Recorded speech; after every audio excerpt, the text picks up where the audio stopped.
Assalamualaikum warahmatullahi wabarakatuh.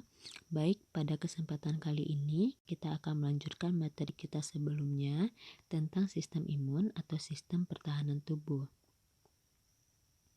Pada pertemuan sebelumnya, terakhir kita membahas tentang apa itu kekebalan non-spesifik atau kekebalan alami dan kekebalan spesifik atau kekebalan adaptif, serta beda di antara keduanya.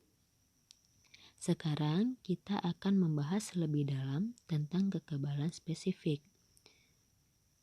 Pertama, kita akan membahas komponen respon imunitas spesifik.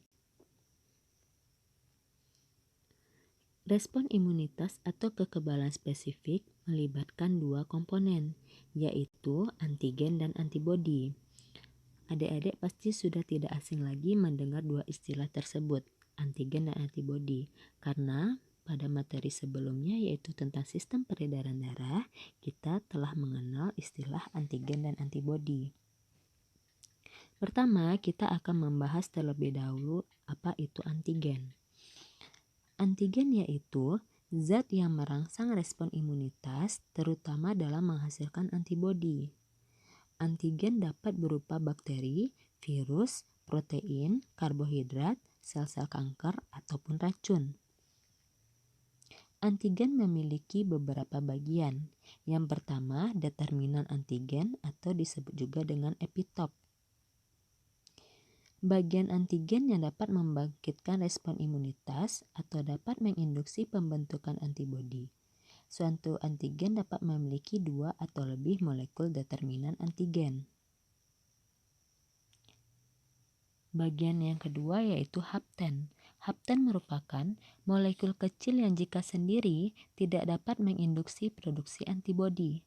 Namun, hapten akan bersifat imunogenik atau mampu menginduksi produksi antibodi jika bergabung dengan carrier yang bermolekul besar. Contohnya, penisilin akan memicu respon imunitas jika bergabung dengan protein serum. Hapten dapat berupa obat, antibiotik, zat tambahan makanan, atau kosmetik. Yang kedua, kita akan membahas antibodi.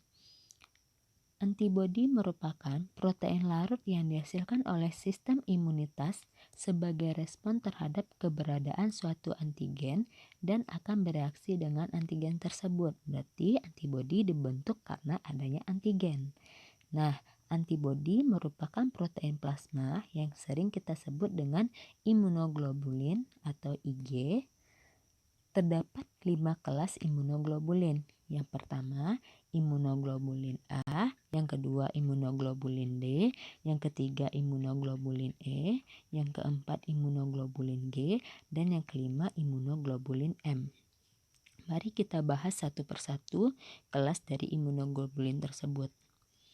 Yang perlu kita perhatikan dari kelima kelas ini adalah letak dan fungsinya. Yang pertama, imunoglobulin A. Imunoglobulin A ini dapat ditemukan di keringat, ludah, air mata, ASI, dan sekresi usus.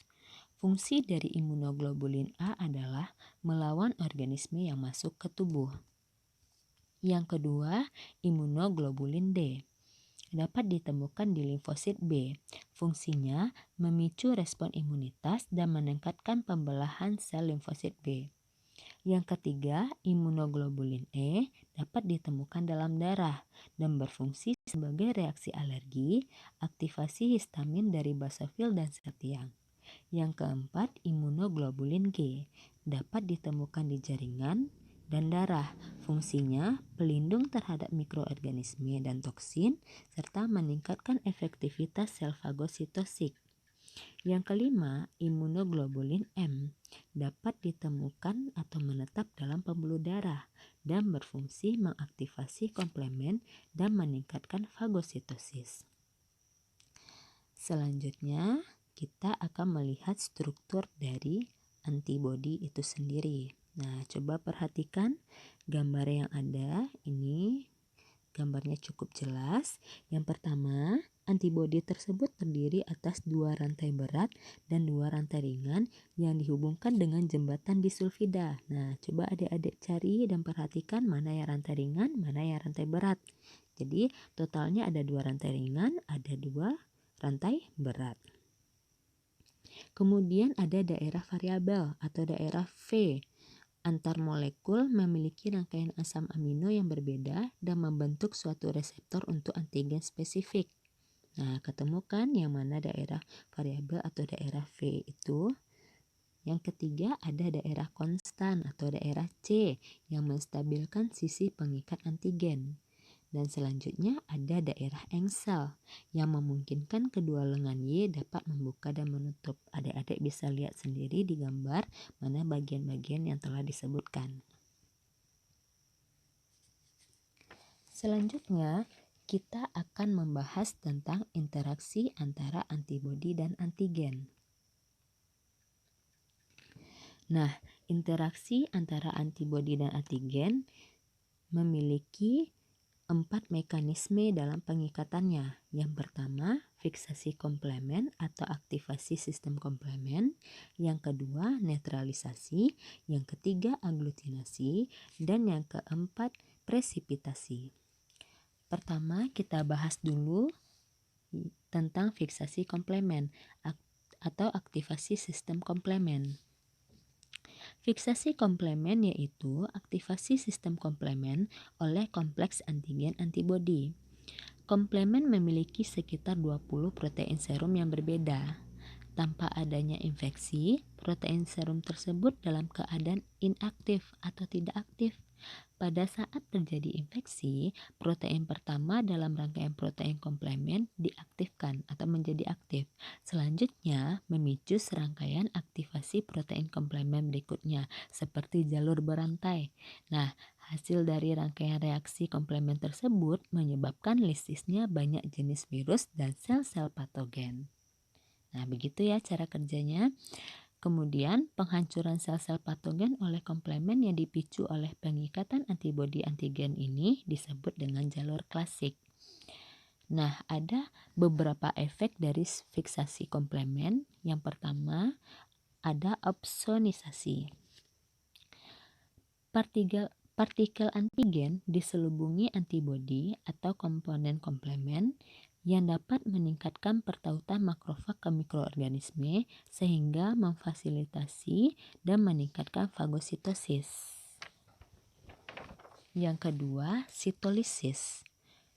Kombinasi dari faktor-faktor komplemen dapat menghancurkan lapisan polisakarida dinding sel patogen sehingga terbentuk lubang-lubang pada membran sel yang menyebabkan lisozim dapat masuk, sitoplasma keluar, dan sel patogen akan hancur atau lisis. Yang ketiga, ada inflamasi. Produk komplemen berkontribusi dalam inflamasi akut melalui aktivasi sel mas, basofil, dan trombosit darah. Mekanisme pengikatan yang selanjutnya yaitu netralisasi.